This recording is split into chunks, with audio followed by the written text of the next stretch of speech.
Merci d'avoir accepté d'échanger un peu comme on l'a fait la première fois il n'y a pas si longtemps. Euh, Bonjour. Avec plaisir.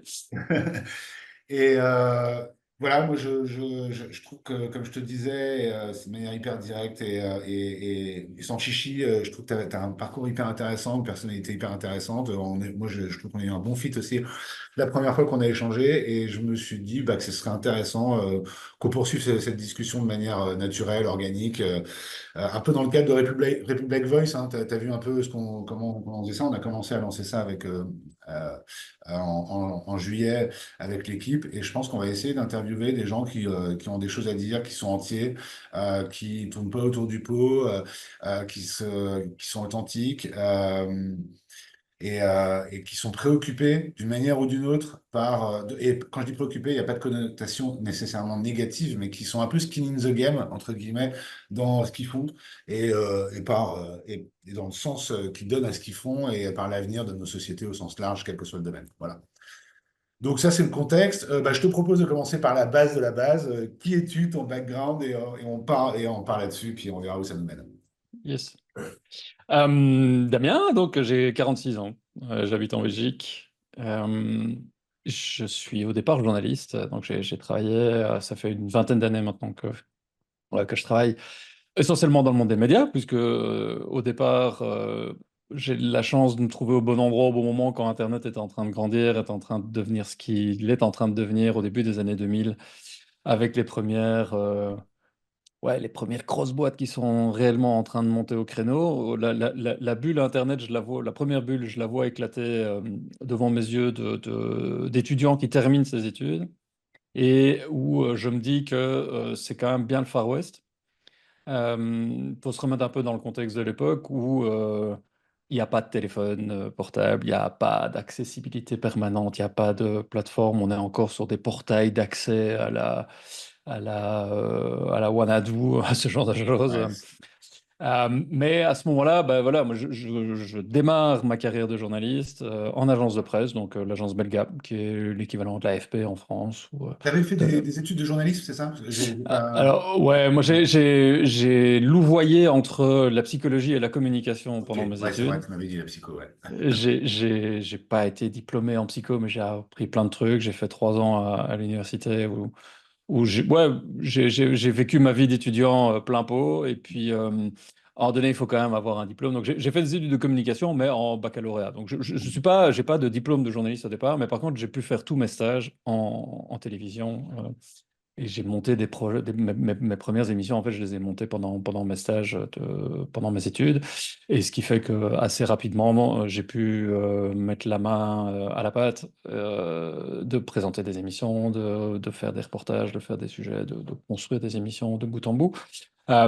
Mais c'est réellement en agence de presse que j'ai appris mon métier. Et ça, c'était au sein de la rédaction de l'agence Belga, qui est quand même, enfin, je veux dire, en termes de rigueur, en termes de précision, voilà, il n'y a pas de fioriture dans cette Ouais. écriture de dépêche d'agence. On est vraiment, on est au service des autres médias. On produit des contenus et on rédige des dépêches pour les autres médias, pour les autres journalistes. On signe nos dépêches, mais les seuls qui les voient, ce sont nos collègues dans les C'est une rédacs. agence belge, c'est ça? Oui, c'est ça. Ouais, ouais. C'est une agence belge. C'est l'équivalent de l'AFP FP, ouais, c'est en ça, ouais. France. Ouais, Ouais, ouais. voilà. Ouais, Ouais. ouais. Ok. Et ça, je reste là-bas pendant 5 ans avec, dès l'année 2003-2004, cette espèce d'intuition que les grosses plateformes qui sont en Internet, genre Google par exemple, qui rentrent en bourse à peu de choses près à ce moment-là, sont en train de changer radicalement la façon dans laquelle on produit et on consomme de l'information. Et depuis mon poste d'observateur, là, d'agencier, où on reçoit toutes les dépêches qui viennent du monde entier, se crée une filière parallèle que sont les flux RSS, en ce qui me concerne en tout cas, et je me crée mon propre pipeline en fait d'informations où je valide moi-même mes sources, où je vais écouter ce que des business angels, des VC dans la Silicon Valley sont en train de raconter sur leur blog. De manière très surprenante, ils lâchent beaucoup d'infos, beaucoup plus sur Ouais. leur blog que dans des communiqués de presse ou dans des conférences de presse où de toute manière on n'y a pas accès puisqu'ils sont à l'autre bout du monde. Par contre, ils donnent de l'insight. Et moi, je me suis nourri de ça pendant des années. Et toi, tu as Euh, glissé, pardon, t'as glissé justement vers ce secteur, en fait, de fait, tech et Silicon Valley, etc., parce que justement, cette problématique de ça change le journalisme. En fait, c'est le journaliste qui t'a amené à ça. hmm. Ouais, ouais. C'était pas un choix, je prends la tech au départ parce que j'aime la tech, quoi. C'est, euh, Non, non, non, du tout. Je suis même pas. Je veux dire, je suis une bille à cette époque-là, en tout cas, en code. J'ai aucune fucking idea de comment ça marche sous le ouais, capot. ouais, ouais, Rien du tout. L'impression que j'ai à ce moment-là, c'est que on commence à aligner quand même les zéros derrière les valos, quoi. ouais. Et moi, mes clients, les autres journalistes, les autres médias sont clients de Dépêche qui parlent essentiellement du côté économique, essentiellement du côté qui investit dans quoi, qui fait des procès à qui, sur des IP, sur ce genre de choses. Et donc, moi, je découvre par là, mais effectivement, tous les insights que moi je peux glaner, c'est des insights à distance, puisque ça se passe essentiellement à San Francisco et dans Ouais. ce coin-là. Arrive un moment où quand même, ça arrive en France. Il commence à y avoir de la tech qui se développe de manière intéressante en France. Il commence à y avoir des premières grosses boîtes. Il commence à y avoir des cas comme Loïc Lemeur. Ça parlera peut-être à un certain nombre de gens Ouais, ouais. qui importent un peu cette culture Silicon Valley en France et en Europe. Voilà. Ouais, ouais. Ok, ouais, cool. Dans ce contexte-là, tu te définis un peu comme, tu te définis pas un peu, hein, enfin, c'est le mot qui accroche comme journaliste hacker. Moi, je sais que ça m'a accroché aussi. Pourquoi, quel sens tu donnes à ça? Enfin, comment tu... Ben parce qu'à force d'observer à un moment donné un écosystème, en tant que journaliste, on a le choix, et c'est un choix que j'ai fait en âme et conscience à un moment donné, après être passé par la RTBF, après être passé, donc après Belga, j'ai eu la possibilité, parce que je bloguais, parce que moi aussi je commençais à raconter des trucs, euh, j'ai eu la chance de pouvoir rentrer dans des gros médias ici en Belgique. Mais à un moment donné, on se retrouve face à un dilemme quoi, en tant que journaliste, qui est celui de se dire, est-ce que je continue d'observer en faisant quelque part semblant que je ne m'implique pas, alors qu'en fait, les choix des sujets, les choix des angles, les choix des mots, Ouais, c'est sûr. le choix même de parler de quelque chose versus le choix aussi de ne pas en parler, dans un sens comme dans un autre, on a un impact. Et à un moment donné, il faut bien se l'avouer à soi-même, cet impact, il est non négligeable. Parce que quand on a une voix qui porte un peu, le fait de parler de certaines choses, on accepte d'avoir un impact sur la suite de cet événement-là.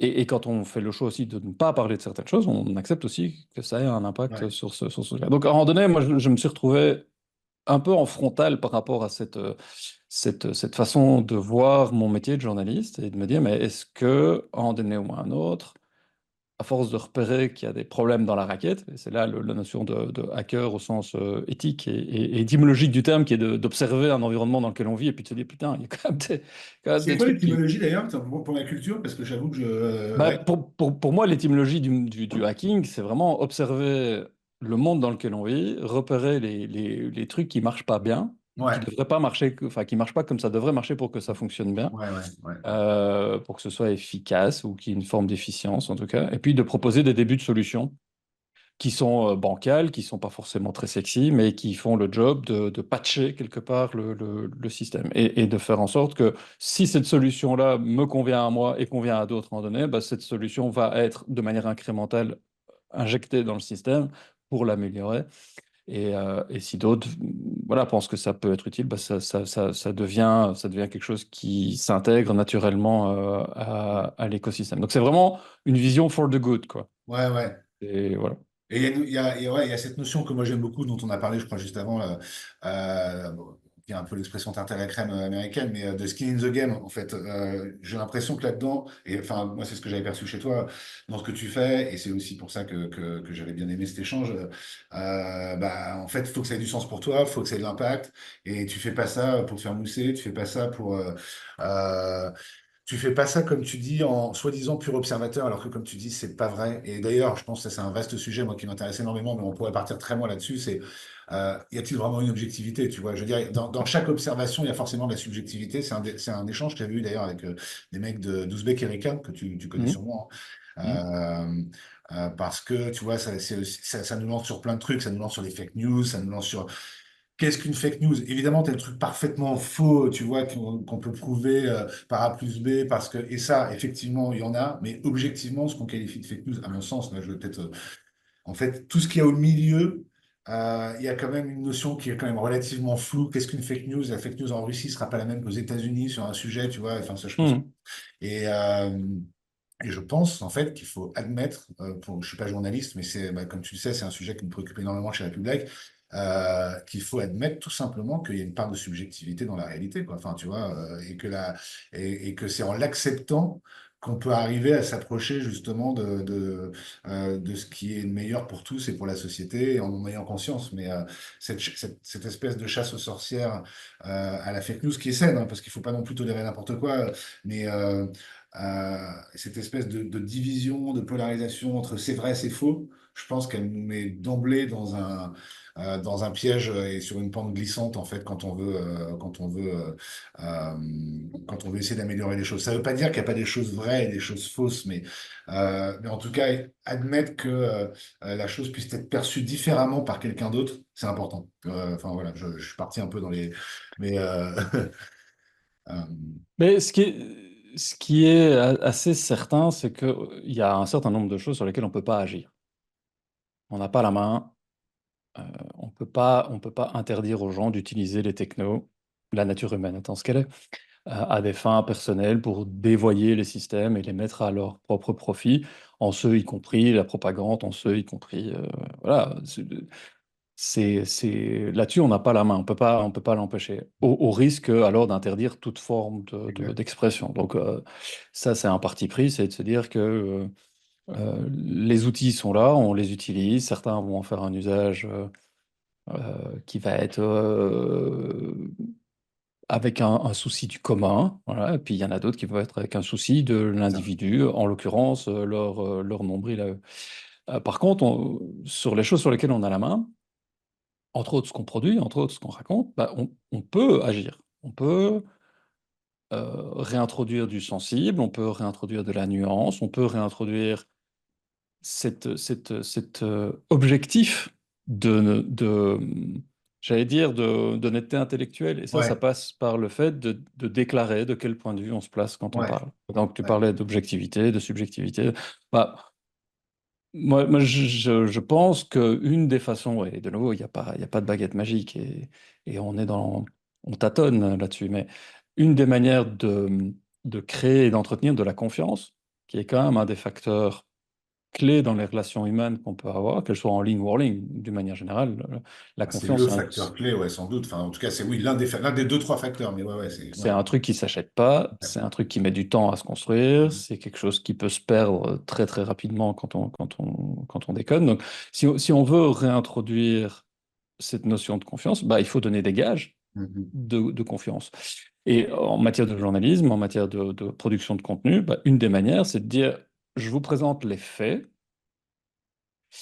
et je les sépare de mon commentaire et de Ouais, mon analyse. Ce à quoi tout le monde a droit. C'est des basiques hein, dans ouais, la ouais. charte de Munich des journalistes. Enfin, c'est vraiment, voilà les faits et je sépare les faits de l'analyse du commentaire. Les faits, a priori, sont assez têtus et tu as raison. Il y a eu, et il y a encore, et il y aura encore d'autant plus, une discussion sur les faits.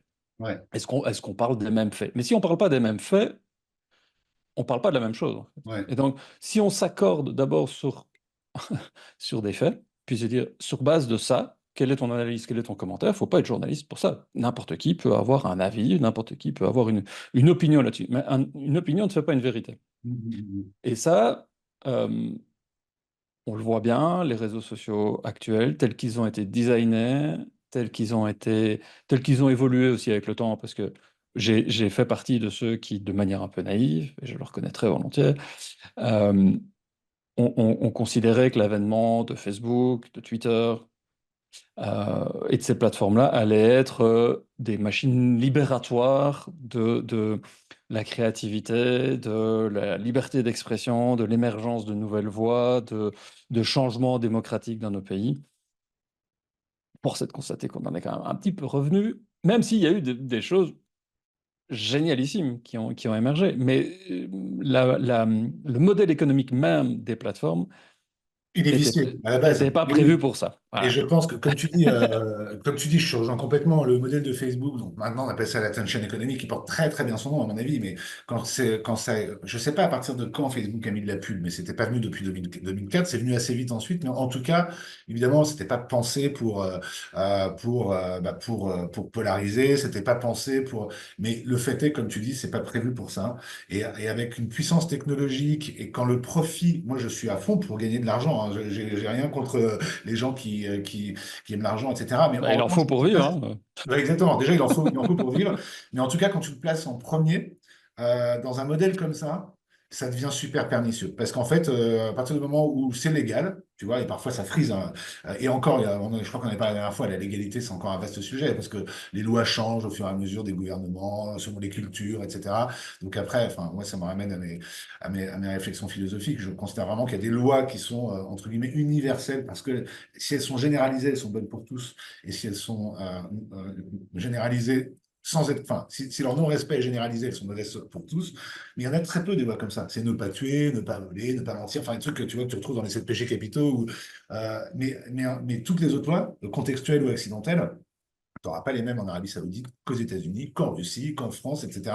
Et selon les gouvernements et selon les électorats, ça va bouger aussi. Donc déjà, ça pose question. Mais je dis ça juste parce que pour revenir à l'algorithme donc de ces plateformes, du moment qu'ils respectent les lois changeantes, bah finalement, son seul driver, c'est de faire du profit. Donc là, ça devient dangereux. Et comme tu dis, c'est pas du tout prévu du coup pour permettre en fait, in fine, une expression saine, des interactions saines, parce que finalement, l'algo et le modèle économique, ils s'en foutent. Tu vois, c'est pas son problème en fait. Donc ouais, je te rejoins. Enfin, c'est évidemment pour ça aussi qu'on fait République. Et enfin, je veux pas trop parler de République parce que l'objectif c'est de parler de toi. On en parlera un peu, mais c'est aussi pour ça qu'on s'est rencontrés. Donc voilà. Mais ouais, moi par rapport à ça, du coup, tu vois, ça m'a tilté là quand tu parlais de ça tout à l'heure avec ce qui s'est passé sur Telegram, là, enfin ce qui est en train de se passer sur Telegram. Euh, il y a eu des gros débats, bah, comme d'habitude, hein, dès qu'il y a un sujet comme ça part dans tous les sens. Il faut attendre un peu que ça décante. C'est un peu comme l'IA quand ChatGPT est sorti, même si c'est des vrais sujets. Mais à tout prendre, moi je suis vraiment de ceux, et je pense qu'il y a une troisième voie, là encore c'est ce qu'on essaie de travailler, mais et c'est un peu, je crois, ce que tu disais, mais j'aimerais bien avoir ton avis là-dessus, entre je commence à contrôler ce qu'on peut dire ou pas dire, parce que, et même souvent, en tout cas, on peut dire peut-être une bonne partie du temps, avec une bonne volonté, une volonté saine de vouloir protéger les gens, pas toujours, et je peux tout dire. Donc, je prends vraiment les deux extrêmes, un peu à la mode d'Elon Musk sur Twitter, etc. Si j'ai que ces deux choix, je pense personnellement qu'il faut pouvoir tout dire. Parce que, comme tu disais un peu après, il y a des gens qui vont bien utiliser la tech, il y a des gens qui vont l'utiliser que pour leur gueule, la tech ou autre, hein, d'ailleurs, hein. Mais c'est la nature humaine, ça, tu vois. Et quelque part, en faisant ça, tu acceptes la part de jungle qu'il y a dans la nature humaine. Si tu rentres dans le biais de censure, même si c'est pour protéger, même si c'est... Ben, en fait, là, tu sors de la nature humaine. Et ça peut aller dans des extrêmes, tu vois, là, pardon, je pars un peu dans mes délires, mais il y a 10 jours, je suis tombé complètement par hasard, parce que c'est une période d'histoire que je connais pas beaucoup, sur Amazon, sur des reportages sur la propagande nazie, tu vois, notamment sur les... Et en fait, tu vois que ça part, bah, évidemment, on sait qu'Hitler était un taré dès le début, etc., mais en fait, t'embarques un peuple assez facilement sur le postulat d'idées saines, entre guillemets, ou bonnes pour lui, et ça va dans des extrêmes qu'on a vus, hein, ultimes, quoi.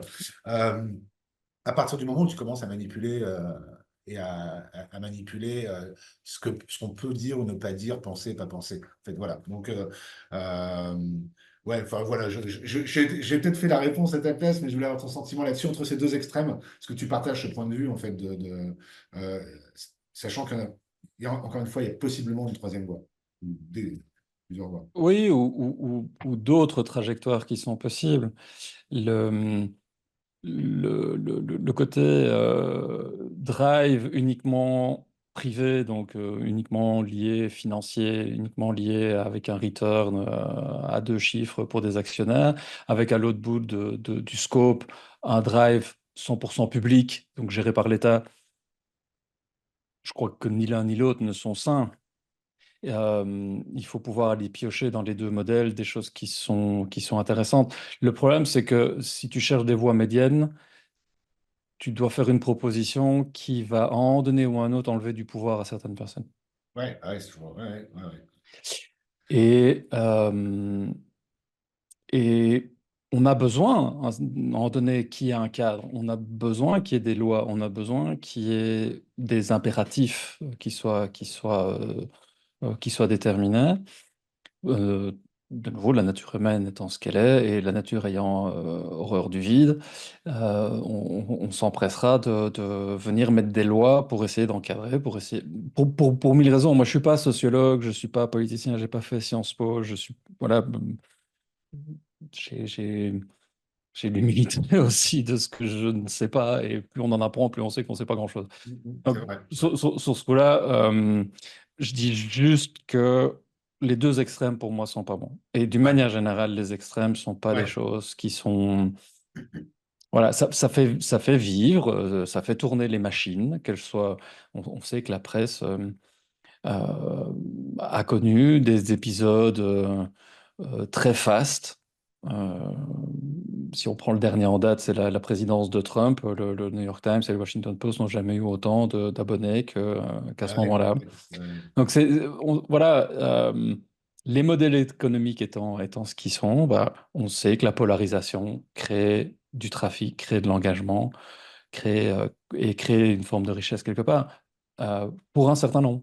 Ouais, Si on vise le bien commun, et j'ai pas la prétention de ça, mais je trouve que c'est ce qui permet de pas se mettre sur la gueule. C'est quand même pas rien. On vit en paix ici en Europe depuis un bout de temps et on se rend pas compte de la chance qu'on a, mais c'est pas ouais, partout pareil. Et la guerre, elle est quand même pas très très loin en fait. ouais.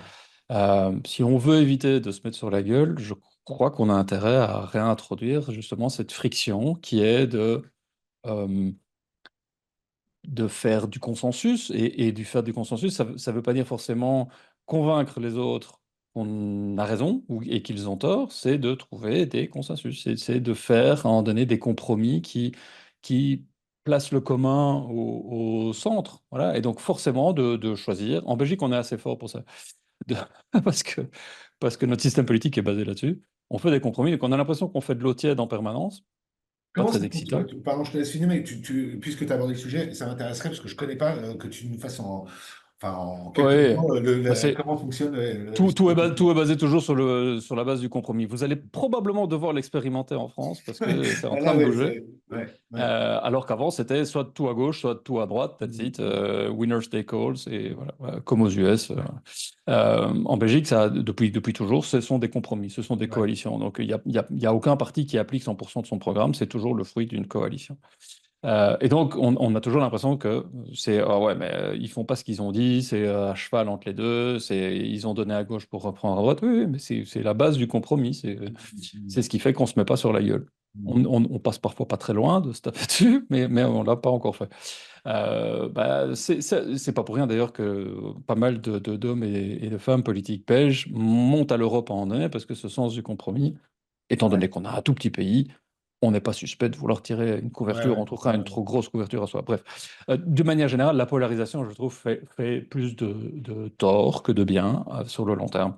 Après, ça, moi, c'est ma perception à moi en tant que petit papa de trois enfants qui grandissent et on se dit, bah, dans quel monde est-ce que moi j'ai envie de vivre, dans quel monde ouais, est-ce que eux vont devoir évoluer à un moment donné, en sachant que moi voilà, j'ai eu la chance de voir émerger ces plateformes, de couvrir d'une manière assez pointue l'arrivée des smartphones, l'arrivée ouais. de ces acteurs-là, de ces On y plateformes, enfin, reviendra ouais, un voilà. petit peu après, Qui mais fait qu'à un moment donné, on se dit, bah, ok, il y a plein de trucs qui sont vachement bien. ouais, Moi, j'ai picoré là-dedans plein de trucs qui m'intéressent pour ma propre façon de vivre ma vie, qu'elle soit professionnelle ou personnelle d'ailleurs.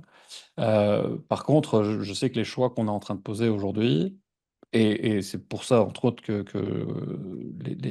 depuis quelques mois, je continue à explorer des pistes sur lesquelles je n'étais pas forcément techniquement à l'aise, mais où je pense qu'il y a des vrais enjeux, parce que c'est le monde qu'on va laisser à nos gamins, quoi.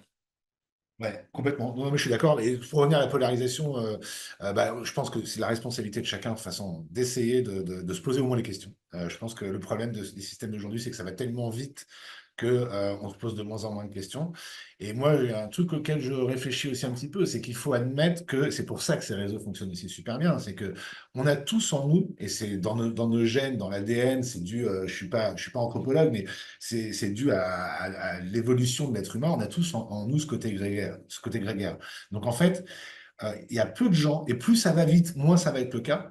Il y a, d'une manière générale, on va toujours, enfin, on a une tendance en nous à suivre le mouvement, tu vois, pour qui est inconsciente, hein, ne pas se Mhm. faire rejeter de la meute, ne pas se faire rejeter du troupeau. Et si le cadre ne permet pas, donc cette tendance, elle est dans les gènes, faut l'accepter. Mais si le cadre ne permet pas ne favorise pas une prise de conscience de ça, et bah, ça peut devenir dangereux. Et dans ces algos de l'économie de l'attention, c'est même pas que ça favorise pas une prise de conscience, c'est que ça l'endort encore plus. Et moi, je pense que c'est comme ça. C'est pour ça que enfin, il y a vraiment un truc à travailler là-dessus, à se dire, OK, on a une partie grégaire, faut l'admettre. De toute façon, c'est dans nos gènes, on peut pas s'en défaire. Mais et ça m'amène aussi, tu sais, je sais plus si on en a parlé la dernière fois, mais j'en parle très souvent à ce débat entre Platon et Aristote sur la démocratie. Ça questionne la démocratie aussi, hein, parce que la démocratie, pour Platon, bah, tu le sais peut-être, je sais plus, hein, pardon si je radote, mais je radote souvent avec ce truc-là, parce que c'est mon grand dada, mais pour Platon, c'est l'avant-dernier pire des régimes, parce qu'il considère qu'un peuple n'est pas à même de choisir pour lui ce qui est bon, et je prends toujours cet exemple aussi. Platon connaissait pas la PlayStation, mais toi, tu viens de me dire que tu as 3 enfants. Bah, tu as 3 enfants, admettons, ouais, tu as les 2 parents, et puis tu as les 3 enfants, et puis c'est hyper basique, hein, mais le soir, tu dis, bon, les enfants, vous voulez travailler votre devoir de maths de demain ou vous voulez jouer à la PlayStation? Encore une fois, il y a des familles où je pense qu'il y a des enfants responsables, mais globalement, on peut dire que il y a des chances que la PlayStation soit choisie, tu vois, s'il y a une voix par personne, donc il y aura 3 contre 2. Euh, et c'est là où moi je pense que et donc c'est un peu ce qui fait dire à Platon, qui parlait pas de PlayStation encore une fois, mais que la démocratie n'est pas un bon régime parce que si tu donnes au peuple qui est majoritaire par rapport enfin la nature est pyramidale, donc c'est la base qui va décider. Bah en fait, ils vont faire des mauvais choix, ils vont faire des choix de court terme, des choix égoïstes, et ils vont pas être capables de s'élever vers le bien commun. Et c'est là où Aristote, justement, son élève, dit enfin, pareil, je simplifie, hein, mais il dit non, non, moi je suis pas d'accord. La démocratie, ça peut être un super régime à condition, justement, qu'on soit capable d'avoir des valeurs, ou lui, il appelle ça des vertus, et qu'on soit capable de s'élever vers ces vertus et donc de faire des choix supra-individuels quand il le faut, c'est-à-dire de sacrifier son intérêt individuel et de court terme. Et je pense qu'effectivement, les deux sont vrais, tu vois. Aujourd'hui, mon sentiment, c'est qu'on est quand même, sans verser dans la dramaturgie absolue, etc., mais qu'on est quand même plus dans la version platonicienne de la démocratie. D'ailleurs, tu vois, où la majorité des gens votent quand même pour leur gueule. Et le problème ça c'est encore humain, c'est que quand les gens commencent à être égoïstes, ça génère de l'égoïsme en face, parce que ça génère de la peur. Donc, attends, toi tu fais comme ça, alors moi aussi je me protège, quoi. Euh, et, et, euh, et ouais, donc je dis ça parce que je pense qu'il y a vraiment maintenant, pardon, je parle beaucoup, mais il y a, je sais pas si tu vois Tristan Harris, l'un des protagonistes du social media, du social dilemma, qui parle d'un concept que j'aime beaucoup qui s'appelle le wisdom gap, qui dit qu'avec la technologie, en fait, plus la tech va vite, et c'est le cas, hein, plus en fait, la puissance de la tech est exponentielle, la sagesse, elle, ne peut pas bouger. La sagesse a besoin de maturation, et de toute façon, elle ne pourra jamais s'aligner sur la vitesse de développement de la tech. Et donc, du coup, c'est ce qu'il appelle le wisdom gap. Et plus le wisdom gap augmente, plus on est en danger. Lui, il parle de Mhm. chimpanzé avec la bombe atomique, et je trouve que l'image est très bonne, hein. Et avec l'IA, tu vois, ça va être de pire en pire. Et donc, du coup, on peut parler de la tech, mais c'est pareil pour les démocraties. Moi, je pense qu'il y a un vrai, tu vois, enjeu euh, OK, on a de la puissance, on peut décider, mais il faut vraiment poser un cadre. C'est pas parce qu'on a plus de tech qu'on est de meilleurs êtres humains. C'est comme l'argent, c'est comme les armes, c'est comme, tu vois, la tuerie en Allemagne, là, récemment, il paraît qu'il s'est posé des questions d'interdire les couteaux de cuisine. Tu vois, on en regarde des trucs. Mais non, c'est la responsabilité, la responsabilisation et poser un contexte de réflexion qui, euh, qui me semble important. Voilà. Enfin, voilà. Désolé, je suis parti, je sais pas d'où je. Mais ouais, ouais, enfin, euh, ouais. Donc, alors, on va passer un petit peu à. Je vais passer, parce qu'on a quand même un temps. on a encore un peu de temps, mais tu parlais donc des débuts donc des smartphones, etc. Donc ton œil, enfin, tu as eu la chance, enfin, l'opportunité d'être assez vite un observateur de ce qui a changé le monde, en fait, hein, il y en a d'autres. Et donc, tu as eu, bon, ça c'est pour la petite histoire, mais c'est quand même intéressant, tu as eu l'opportunité d'interviewer Steve Jobs. Tu peux nous rappeler un peu le contexte que tu en as tiré, pourquoi, à quel moment? Ouais, ouais, ça fait partie des faits d'armes, mais qui, in fine, Ouais, c'est ça. Là, on sort un peu du. Ouais, c'est quand même. J'imagine que c'est un truc. Voilà, ça reste. Bon, mais ça reste un moment qui est intéressant parce que j'ai pu faire cette interview 2 ans avant la sortie de l'iPhone. Steve Jobs, c'était pas le mec qui était encore porté, qui était déjà porté au nu à ce moment-là. Il avait déjà une certaine aura, mais c'était pas le gourou qu'on a connu par la suite. Et si j'ai pu faire son interview, c'est pas parce que j'étais particulièrement bon, c'est parce que quand on a posé la question dans la rédac de savoir qui voulait l'interviewer, il y a personne qui s'est montré intéressé, quoi. Et ça montrait bien aussi dingue, hein? Ouais, c'est le dingue. décalage à l'époque. On est en 2004, 2005 à ce moment-là.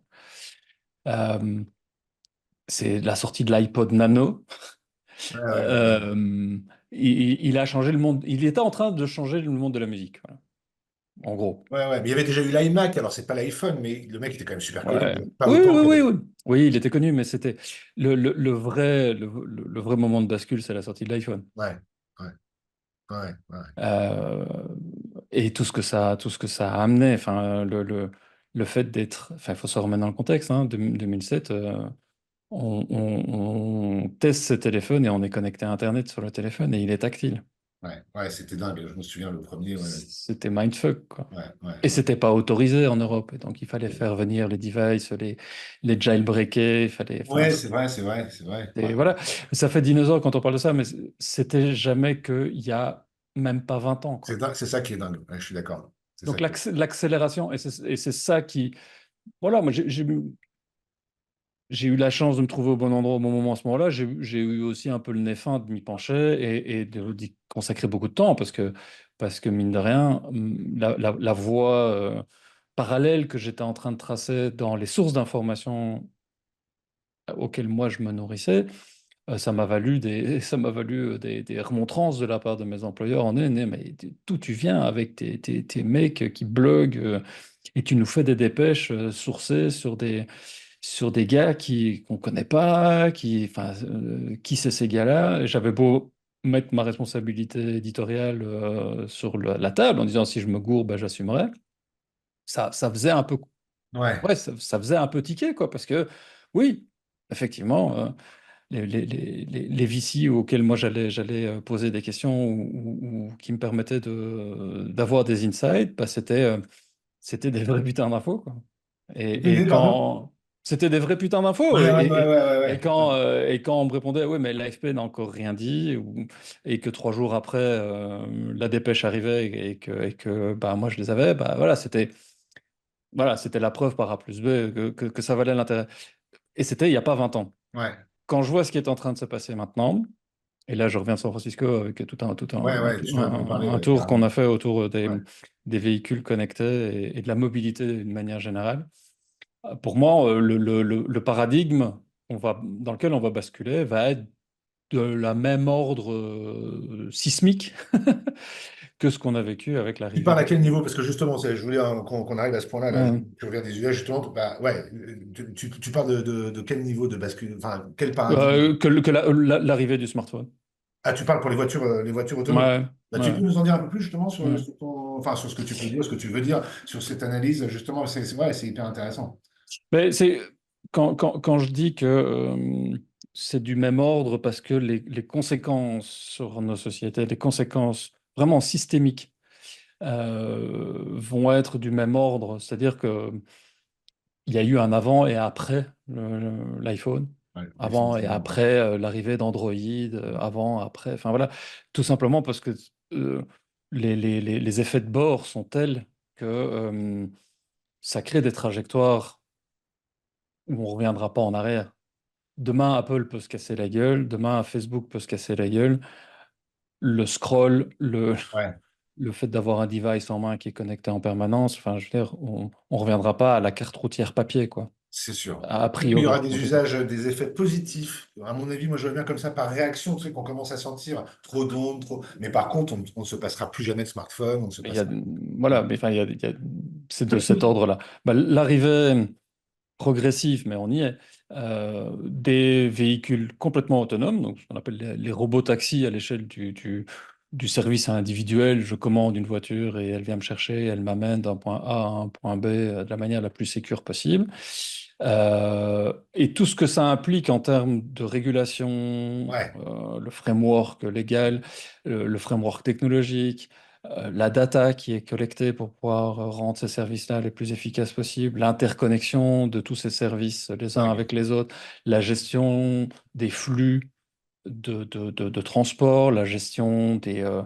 ah, voilà, tout ça est en train de nous faire basculer, je pense, dans un nouveau paradigme qui est celui de de ces aspirateurs à Ouais. réalité que sont les Ouais. véhicules autonomes, en fait. Mais hyper intéressant ça. Tu peux juste rappeler, parce que tu m'avais dit la dernière fois, puis moi-même la vidéo, j'ai oublié, hein. Dans quel contexte tu étais là-bas? Est-ce que tu faisais exactement? Et première question. Et deuxième question, le basculement dont tu parles, sans juste à titre, c'est pas à Paris, hein, on n'est pas, mais à quel horizon tu l'estimes, enfin, comment tu le vois se développer dans les prochaines années? Donc, ouais, c'est deux questions, contexte Donc et- le contexte, il se fait que bah, par intérêt, à un moment donné, je me suis intéressé à cette thématique-là via Xavier Takoun, qui est le CEO d'une agence de conseil qui s'appelle Espace Mobilité à Bruxelles, qui est une agence qui fait oui, qui fait vraiment du conseil et de l'implémentation de politiques de mobilité pour à la fois les entreprises, mais aussi les institutions de services publics. Et il se fait que moi, j'ai des partenaires avec lesquels on construit des univers en AR, en VR, beaucoup d'effets spéciaux, ce genre de choses avec Scan. Et on a construit une ville virtuelle ouais, pour faire des émissions et pour présenter, pour montrer, en fait, pour aider les gens à se projeter dans différents aspects de la ville de demain, avec entre autres des véhicules connectés et autonomes, avec entre autres les mobilités partagées. Euh, de nouveau, on ne dit pas que c'est ça qui va y arriver, on se dit juste, il faut qu'on aide les gens à se projeter dans les futurs possibles pour pouvoir détecter les avantages, les inconvénients, critiquer, être force de proposition, etc., etc. Et on a travaillé avec Xavier là-dessus, et Xavier, lui, ça fait 20 ans qu'il travaille sur ces enjeux-là. Euh, il avait eu la possibilité déjà de pouvoir aller à San Francisco l'an dernier, je pense, où les Waymo étaient en test et il fallait être accompagné de quelqu'un de chez Google pour pouvoir monter à bord des véhicules. Et ça a basculé en version publique fin du mois de juillet. Et donc Xavier nous a dit, Anthony, ben, ça vaut vraiment le coup d'aller voir sur place. Et il a monté un study tour. Donc il a mis un programme en ligne en disant, voilà, ceux qui sont intéressés, manifestez-vous, voilà ce que ça va coûter d'y aller, mais ça vaut le coup. Et donc, il a réuni une délégation d'une trentaine, on était 35, je pense, des CEO, des directeurs de cabinet, des gens voilà, qui sont impliqués dans la gestion au quotidienne cette implémentation progressive de cette techno dans nos villes et dans nos sociétés, quoi. Et voilà, moi, j'ai investi du temps, de l'énergie, des ouais. moyens. J'ai payé mes tickets d'avion, j'ai Ouais, pris. ouais, bah, Enfin, voilà, comprends tout à j'étais fait. pas en Skinny the mission, mais game. c'était. Ouais, mais C'est- c'était important parce que j'étais pas en mission, quoi. Ouais, ouais, ouais, ouais, ouais, J'étais ouais, pas ouais. payé pour y aller, Ouais, mais ouais. j'y suis allé en me disant, je pense qu'il est en train de se passer un truc Ouais, et j'ai ouais. envie de voir de mes yeux vus euh, pour pouvoir me rendre compte et Et du coup, avoir tu as accès. rencontré qui? Des industriels, des législateurs, enfin, Ouais. quels étaient tes interlocuteurs? Comment ça se fait? Alors, on est sous NDA pour un certain nombre de Ok, non, choses. non, mais Donc, évidemment, mais ouais, pas de souci. Pour le reste, on n'a pas il n'y a pas de problème d'en parler. On est rentré chez Waymo, chez Google. On a pu discuter avec Cédric Dupont, qui est quand même le directeur de Waymo, responsable de produit chez Google de Waymo. On est allé chez Tesla. On est allé chez ouais. Pony AI, qui est si les Waymo sont un peu les Apple des voitures connectées, Pony AI, c'est Android, quoi. Ok, ok. Parce que Waymo, ils ont tout reconstruit from scratch au niveau techno. Pony AI, eux, ils ont chopé tout ce qui existait comme techno existante et ils l'ont mis en place et ça marche du feu de Dieu, Génial. notamment en Chine. Et ils sont en train d'arriver sur le marché européen. Et c'est ça qui pour moi est le truc sur lequel, à mon avis, il va falloir se préoccuper dans les semaines et dans les mois à Génial. Bah, venir. C'est que, comme sur beaucoup de tech, malheureusement. Mais ouais, voilà. ouais, super, super intéressant. Et donc, du coup, l'horizon, sans rentrer en détail, mais tu vois, le basculement, enfin, est-ce que tu vois des milestones? Est-ce que tu vois, comment tu vois, je sais pas, ce changement de paradigme dont tu parles sur les 10 prochaines années, je sais pas, par exemple. Ben, quand tu tires sur le fil des voitures connectées et autonomes, parce que c'est l'autonomie en fait, c'est le fait qu'il n'y ait plus d'humain derrière. Les Ouais, Waymo, il y a encore un volant à des pédales, mais elles servent à rien en fait. Ils auraient pu ouais, l'enlever, c'est juste que le régulateur a imposé qu'ils soient toujours là. Demain, tu retournes les sièges, tu fais des salons roulants, c'est pareil. ouais. D'accord. Tu n'as plus personne au volant. Les voitures conduisent toutes seules, littéralement, Donc, toutes ça seules. marche maintenant, parce que je Ouais, sais que. ouais, ouais. Ouais, ouais, c'est. Il y a encore des couacs, hein, mais Ouais, ouais, d'un point de vue purement business, ces voitures roulent H24, ne tombent pas malades et ne font pas grève. ouais, dingue. Donc, Dingue. Mais là, c'est pas et encore sur le marché. On est d'accord, c'est pas commercialisé, c'est encore en phase de test ou dans non, des non, non, locaux. non, ça marche, c'est that's it, c'est comme ça. C'est à San Francisco, il y a 500 bagnoles qui roulent tous Ah les jours ouais, en ouais, ouais, ouais, permanence. génial. Début. À Austin, au Texas, Ouais, dingue. dans une partie d'LA, à Phoenix, on y Dingue. est. Et ils ont 16 villes qui sont prévues dans les mois à venir où ils vont implémenter le service. Mais ça veut dire quoi? Ça veut dire que tu retires l'humain de l'équation et du facteur risque. De nouveau, d'un point de vue business, c'est imparable. Parle avec n'importe quel assureur, l'humain il picole, l'humain il est malade, l'humain il fait grève, l'humain est Ouais, faillible ouais, et les machines le sont beaucoup moins. C'est mathématique, ouais, c'est des ouais, maths, c'est juste des ouais, maths. Mais si tu retires l'humain du facteur conduite d'un véhicule, regarde le nombre d'emplois ouais, directs, hein, qui sont concernés. Les gains de productivité, c'est rarement pour envoyer les gens une ouais, semaine en plus en vacances. ouais, Et tu couples à ça le fait que l'IA s'entraîne sur ces données-là, que les réseaux neuronaux, toutes les bagnoles sont connectées, les réseaux neuronaux constitués de ces bagnoles et de tous parce que c'est des bagnoles unipersonnelles de ce genre-là, mais c'est ouais, aussi les livraisons. ouais, Chez Nuro, on a vu, et ça fonctionne, ce sont des delivery, donc il n'y a plus de postier, quoi. ouais, On ouais, t'apporte tes courses devant chez toi, on t'apporte ton courrier, tes colis Amazon, tout ouais, ouais, arrive devant chez ouais, toi ouais, sans conducteur. En Chine, Pony AI a des trains de camions sur les autoroutes qui roulent en file indienne et qui font ouais, des millions de kilomètres sans accident. Chauffeur de camion, c'est le premier job aux États-Unis, hein. ouais, ah ouais, ouais, ouais, Ok. Donc, tu tires sur ce fil-là, ouais, ouais, tu as le truc, qu'est-ce qu'on fait pour accompagner cette transition au niveau ouais, des emplois? Et tu as l'autre fil qui est le fil de l'IA, puisque ces voitures fonctionnent de nouveau réseaux neuronaux et aspirent littéralement la réalité. Si elles ne font pas d'accident, c'est parce qu'elles anticipent. Elles voient littéralement au-delà du regard humain. ouais, Le nombre de fois où dans la bagnole on s'est dit, ah putain, elle s'arrête, pourquoi elle s'arrête? Ah merde, il y a un piéton qui arrive. ouais, c'est dingue. Je l'avais pas vu. Tu vois, toi-même, tu l'aurais probablement inversé. Mais ils apprennent des situations, ils apprennent de tout ça. Et donc, si Google a mis un pied dans ce monde-là et a dépensé des milliards pour construire des bagnoles, c'est pas pour le fun, quoi. C'est parce qu'ils savent que dans ces bagnoles-là, on sera sur notre aile. Ouais, On sera en ouais, train de consommer du contenu et ils ouais, sauront ouais, exactement où on va, vers où on va, avec qui on va, qu'est-ce qu'on attend. Donc, on est tellement prévisible.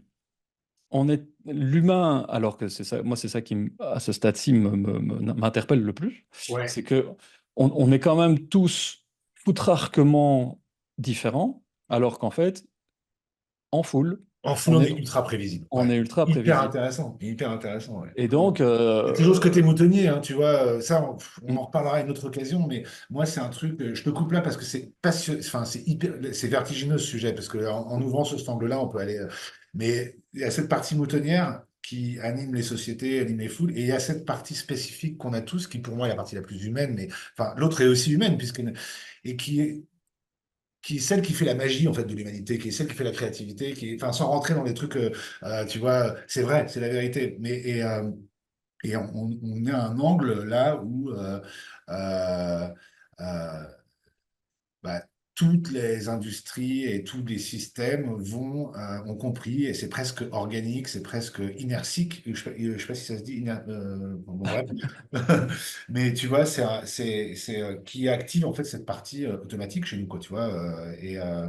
Et ça pose, moi, je pense aussi, j'aime bien, moi, raisonner en termes radicaux. Je pense que tu as commencé à le voir, mais parce que j'aime bien pousser les exemples à l'extrême, parce que ça permet de voir où te mène une réflexion, si elle est, ou un modèle, s'il est poussé à l'extrême. Mais tu vois, ça pose aussi une autre question qui est celle qui existait depuis longtemps sur le progrès. On disait le progrès va nous donner plus de temps libre, on fera plus de, on aura moins de boulot, et donc ce sera génial. Enfin, on devra moins aller travailler. Donc moi, en fait, euh, mais on se rend compte qu'en fait, c'est pas vrai. Le progrès n'a fait qu'accélérer les choses, nous a occupé encore plus l'esprit, et finalement pour nourrir aussi des modèles de profit moutonniers, en fait, qui servent toujours un peu à un petit groupe, mais il nous a pas, enfin, ça nous a pas donné plus de temps libre, ça nous a pas, enfin, je crois pas, hein, tu vois, pas vraiment. Hein, ouais, enfin, j'aurais pu partir sur un autre truc, mais la question serait, parce qu'elle se pose avec l'IA notamment, si on n'a plus rien à faire, qu'est-ce qu'on fait? Moi, je pense qu'elle est là, la réalité de l'être humain, tu vois. Alors, il y avait une réflexion super intéressante de la part. Alors, je peux pas le citer parce que là, de nouveau, c'est voilà, on est soigné, mais il y a Ouais. eu pas mal de réflexions autour de ça.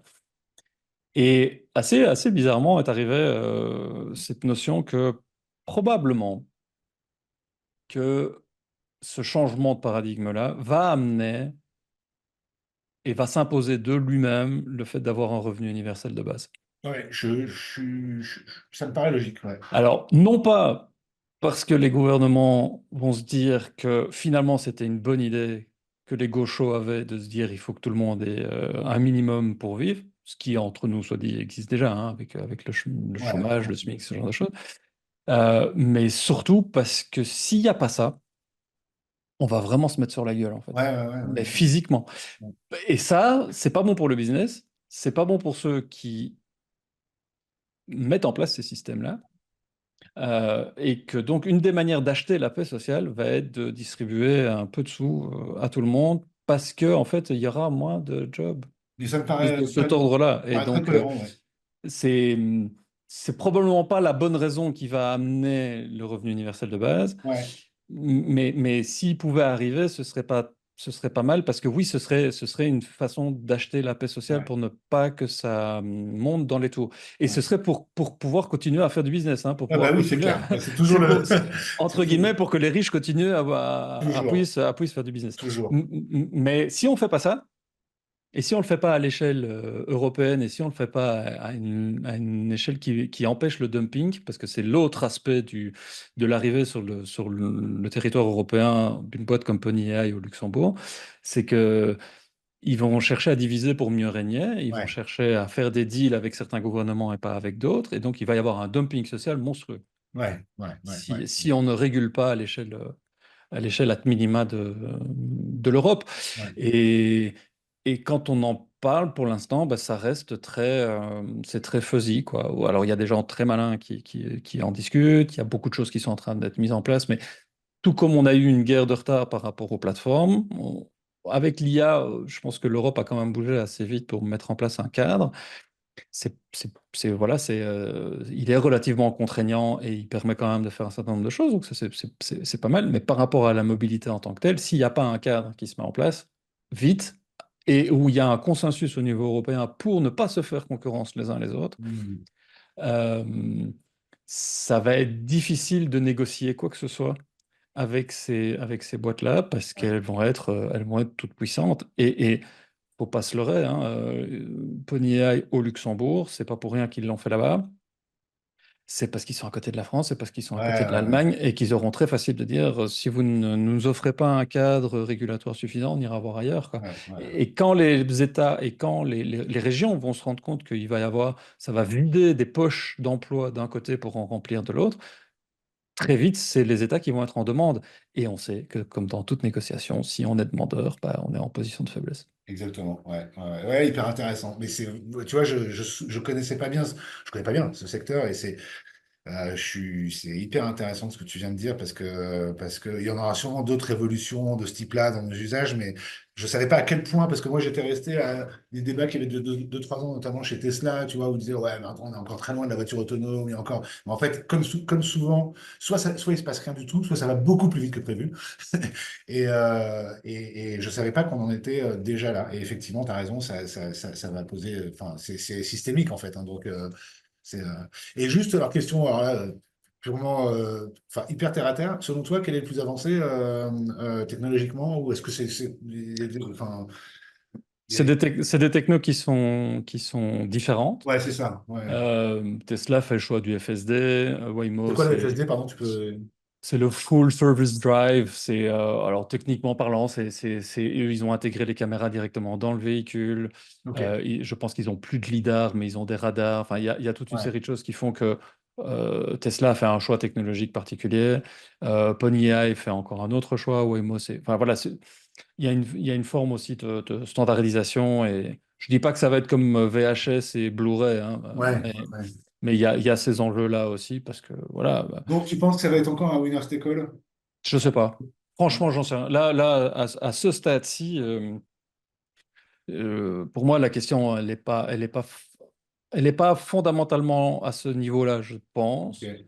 Même si, effectivement, pour les industries, oui, Pour la techno, oui, oui, pour les fabricants de ouais, puces et, ouais, ceux ouais, qui vont aller chercher les minerais pour ouais. faire les batteries de toutes ces bagnoles, ouais. Elle est plutôt euh, dans le consensus social que ça va apporter en fait. Et on a eu l'occasion de faire enfin voilà, on a fait pas mal d'interviews puisqu'on a sorti un format avec, moi, j'ai embarqué ma fille avec moi qui a 20 ans.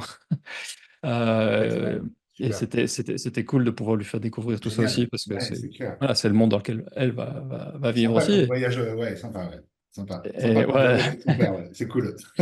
ouais, c'est once in a lifetime. Mais l'enjeu derrière ça, c'est de se dire, est-ce que un gamin de 20 ans aujourd'hui se pose la même question que nous sur le fait de passer son permis ou pas? Ouais, ouais, Euh, Est-ce que, techniquement, aujourd'hui, en ville, à San Francisco, tu appelles un taxi, tu es mort bourré à 4 heures du matin, tu t'écrases sur la banquette arrière, il te ramène devant chez toi, and that's it. génial. Est-ce que ça, en Europe, c'est possible? Techniquement, aujourd'hui, oui, on sait que la techno est prête pour ça. Tesla vient d'annoncer qu'il serait prêt pour la fin de l'année ou pour 2025 avec le FSD en Europe. C'est une question de régulation, mais techniquement, ils sont prêts à le faire. Mais est-ce que c'est une trajectoire souhaitable? Ça, c'est une autre question. Ouais, Parce que ça veut ouais. dire qu'on va rajouter des bagnoles. Et Henriette, euh, j'ai oublié son nom de famille maintenant, qui est prof à l'Université de San Francisco, qui est vraiment, enfin, elle a beaucoup travaillé sur ces enjeux-là, et elle a la casquette aussi d'avoir bossé pour la Commission européenne dans une vie antérieure. Explique ça vraiment très très bien. C'est si les véhicules autonomes, c'est avoir chacun son véhicule autonome, c'est une folie furieuse. Et pourtant, c'est la voie que Tesla prend. C'est de Pourquoi mettre des c'est la voie bagnoles. que Tesla prend? Ah oui, parce que c'est une voiture destinée aux Parce que particuliers, c'est c'est ça. une voiture pour les particuliers. Ouais, ouais, Et c'est une folie furieuse que ouais, de se dire on va sortir des voitures thermiques. ouais, Une voiture thermique qu'on retire de la circulation, on va la remplacer par une voiture ouais, électrique ouais, et potentiellement en full drive. Ben ouais, non, ouais, l'enjeu, il est pas là. L'enjeu, il est d'enlever des bagnoles de la circulation, donc de partager la ouais, route, ouais. de partager le transport. Oui, mais est-ce que les gens sont prêts à partager le transport aujourd'hui? Toutes les expériences qui ont été menées, c'est Uber qui a fait ça, Uber Share, ce genre de truc, ça marche pas.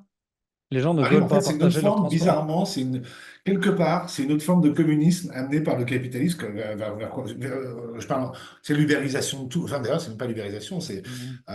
parce qu'on parle de ça aussi pour les maisons, tu vois, il y a eu des débats là-dessus. On n'a plus de maison, on se loue un truc à tel endroit. Tu vois, j'ai pas d'avis sur la question, mais Mhm. quelque part, enfin, c'est pas du communisme, mais il y a En quelque fait, chose de communiste, quoi. il va y avoir des choix à faire, il y a un accompagnement, mais c'est une vraie question de vision, et c'est là où il faut de la politique au sens noble du terme. Il faut des politiques qui offrent des visions Ouais, à moyen et à long terme de la société, de la mobilité dans laquelle on veut vivre, parce que ouais, ça va avoir une implication réelle, quoi. Développer les lignes de train, de tram, de bus, tous ces transports en commun, ça a du sens, mais ça a un coût aussi. ouais, ouais. et versus chacun dans sa bagnole, parce que quand tu es dans ta Waymo, tu es tout seul, hein. Ouais, ouais, Il ouais. n'y a, Ouais, il y a- il y a- il y a- il y a plus de parlotte avec le chauffeur. Alors certains diront ah oui, oui, génial, oui. Ouais, j'arrête de ouais, me faire ouais. emmerder. D'autres vont dire mais c'est con C'est parce clair. qu'on discutait quand même et puis c'était intéressant et puis ça faisait un peu consensus aussi. Donc c'est je pense qu'une des manières intéressantes et intelligentes, je pense, en tout cas sensibles d'aborder le truc, c'est de se dire à quel moment est-ce que ces services de véhicules autonomes ont du sens Ouais, ouais, dans ouais, ouais. nos environnements. Est-ce qu'on va autoriser? C'est pour ça qu'il faut pouvoir négocier avec eux. Donc, mettre le cadre légal, c'est permettre de dire, OK, vous allez pouvoir venir à condition que on ne fait pas de déposer et de prendre devant les écoles. Ouais, On ne fait pas de dépose et de pick-up là où il y a une ligne de bus qui passe. Parce que ça n'a aucun intérêt de rajouter ouais, une ouais, bagnole là où il y a un bus collectif qui passe. Mais ouais, ça, ouais. c'est, je veux dire, pour arriver à ce niveau-là de compréhension et de proposition, il faut pouvoir négocier. Or, Ouais, si on négocie avec un gun sur la tête, c'est clair. parce que dans la ville d'à côté ou dans le pays d'à côté, ils le font déjà et que, ah merde, ils ont siphonné le bassin Ouais, de services ou de. Parce que les services, ça va être ça, hein, les livraisons à domicile, ça va être ça. Le jour où c'est ouais, ouais. autorisé Ouais, et que ton bled, il ne l'autorise pas alors qu'à côté c'est autorisé, tu vas voir comme ça va foutre le camp ouais, rapidos, hein. c'est Et clair. le retail, etc. Enfin, on ne se rend pas compte de l'impact que Ah ça mais va ouais, avoir, ouais, mais j'avoue ça que va être l'exemple que tu colossal, pris, quoi. bon, je ne le connaissais pas, mais ça ne me surprend pas en fait, maintenant que tu le développes. C'est bon, tu donnes une clé dans pas longtemps, donc je vais être vraiment rapide, mais en tout cas, moi, pour moi, ça nous ramène toujours à un vrai sujet qu'on a oublié en fait, hein. Même si on en parle, on ne sait plus ce que ça veut dire, et c'est pourtant les anciens se posaient cette question, qu'est-ce que le bien commun? Et moi, je pense qu'en Hmm. fait, on ne s'en sortira pas à un moment, surtout avec des technologies de plus en plus puissantes. Si on ne se pose pas, est-ce qu'on y arrivera? Est-ce qu'il faudra passer par un gros cataclysme, tu vois, je sais pas. Mais en tout cas, à un moment, si on veut s'en sortir, je pense qu'on n'échappera pas à cette question. Et en fait, qu'est-ce que le bien commun? Et ensuite, comme cela posait avant, ils avaient plus de temps, ils n'avaient pas de smartphone, etc. Et ensuite, décliner dans des faits de plus en plus concrets, tu vois, cette traduction du bien commun dans les services, tu vois, et je pense que c'est vraiment la question qu'il faudra un jour se poser plutôt que de savoir comment on fait plus d'argent tu vois, ce qui n'empêche pas de se faire de l'argent, tu vois, mais moi j'inverse toujours ce truc-là. Avant, on faisait, enfin, je veux pas caricaturer, mais grosso modo, avant, un cordonnier, il faisait des chaussures parce qu'il avait besoin de chaussures, et si ces chaussures étaient bien, ben, les prix suivaient. Maintenant, on va faire des chaussures de merde qu'on va te marketer super cher et t'en vendre 25 dont t'as pas besoin pour faire de l'argent, et si elles sont pas bien, on s'en fout, tu vois. Et c'est un peu comme ça que fonctionne le monde, et je pense que c'est un basculement enfin, forcément. J'ai pas de boule de cristal par rapport à ça et je pense que si on cherche à envisager toutes les trajectoires, il y a quoi devenir neurasthénique et se dire, bon, je vais aller élever Bien des chefs sûr. dans le Larzac et faire pousser mes Bien sûr. poros et ce sera déjà vachement bien. Mm. Euh, et peut-être qu'un jour, on sera très content de pouvoir continuer à faire pousser nos Ouais. propres poros. Ça, c'est autre chose. Mm. Mais non, franchement, moi, j'ai pas du tout la prétention d'avoir des solutions. Euh, Par contre, il y a des points sur lesquels, à titre perso et par rapport à ce que je vis, je me rends compte que il faut probablement revenir à ce qui est le plus petit dénominateur commun, justement, de ce qui est commun, c'est ce qu'on vit physiquement en présentiel au quotidien. Ouais, bah ouais, je suis d'accord. Mettre les machines à notre service, c'est pas l'inverse. Ouais, Nourrir les plateformes, ouais, pas parce qu'elles nous apportent de l'attention, mais parce que ça crée à en donner du sens et de la exactement. richesse, parce qu'il en faut. Et quand on crée de la richesse, il n'y a aucune raison qu'on ne réussisse pas à capturer une partie de ces richesses pour payer ses factures et vivre correctement. Après, faut bien ce qu'il faut d'argent pour bien vivre, ça c'est un curseur que chacun, mais voilà. Mais refaire sens commun, c'est Ouais. probablement effectivement remettre l'humain dans tout ce qu'il a J'aime bien de. cette notion de, tu vois, je l'ai noté là parce que cette notion de petit dénominateur, le plus petit dénominateur commun, je pense que c'est, ouais. Ouais, Ok, ouais, alors, c'est ces enjeux-là, voilà. Et puis ouais, après, bah, il faut rester aussi optimiste. Moi, moi aussi. je suis pas défaitiste par rapport à ça, parce que sinon, ça n'a plus aucun intérêt de se lever le matin. Il faut avoir conscience quand même que c'est pas Bisounours dehors, Non, mais que c'est pas non plus l'enfer sur je Terre, quoi. suis d'accord. Et puis, il se On passe vit en toujours des Europe. trucs. Ouais, et Voilà. rien n'est complètement noir, complètement blanc, les gens changent, les gens se posent des questions. Et Ouais. c'est dommage parce que c'est une question qu'on n'a pas eu le temps d'aborder et j'y tenais, mais tant pis, ce sera pour la prochaine fois. La dernière fois quand on avait échangé, quand on nous avait dit nous sommes tous plein de paradoxes. Et en fait, c'est bête, mais derrière cette petite Ouais. phrase, c'est tellement Ouais. vrai, tu vois. Et c'est peut-être dans ces paradoxes-là que paradoxalement se trouve l'issue, tu vois, parce que effectivement, il n'y a pas le camp du bien, le camp du mal. Enfin, tu vois, c'est beaucoup plus nuancé que ça. Euh, Ouais. Mais le fait d'assumer ces paradoxes, on boucle peut-être la boucle par Non, rapport à non, ça. vas-y, après, c'est pour toi, hein. Moi, L'objectivité, non, non, bah, tracasse pas. L'objectivité, la subjectivité, assumer le point de vue duquel on se place quand on parle, c'est assumer sa propre subjectivité Ouais, et reconnaître que on a un point de vue qui est forcément parcellaire et forcément qui ne prend pas en compte la globalité de tous les enjeux qui sont derrière. Assumer ses propres ambiguïtés, c'est ça aussi. ouais, On peut. Moi, je sais que j'en suis bourré, je suis rempli de contradictions, et puis quand on les repère, bah, on essaie. Moi, ouais. j'essaye en tout cas de les assumer et de faire un peu du judo avec ce qui pourrait être une force très contraire et de dire à un moment donné, il faut faire gaffe à notre environnement alors qu'on prend l'avion plus souvent qu'à son tour. De se dire, je roule en électrique pour faire attention à la planète. Ouais, mais à côté de Ouais, ça, j'achète des trucs dont j'ai pas forcément besoin non plus. Enfin, on en est rempli. Le fait de prendre conscience, c'est déjà probablement un premier pas. ouais, Et c'est valable à tous les niveaux. Moi, j'ai adoré prendre des Waymo à San Francisco. J'en ai pris 20 sur les 10 jours où je suis resté là, voire plus. C'est génial. Et en même temps, bah, tu te dis, OK, est-ce que c'est vraiment ce monde-là dans lequel on a envie ouais, de ouais, vivre? Parce que ça coûte deux fois le prix d'une course normale, peu de choses près.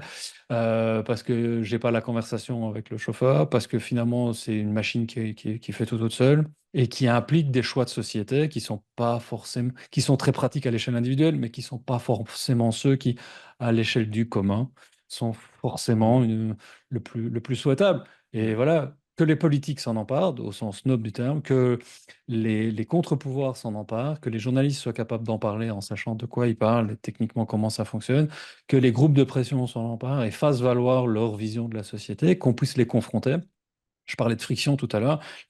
Les grosses entreprises de la tech ont cherché à éliminer la friction de tout leur processus pour faire en sorte que le tunnel d'acquisition d'user soit le plus direct et le plus lisse possible vers le moment du paiement. Je pense que ouais, réintroduire de la friction, c'est réintroduire de la conversation.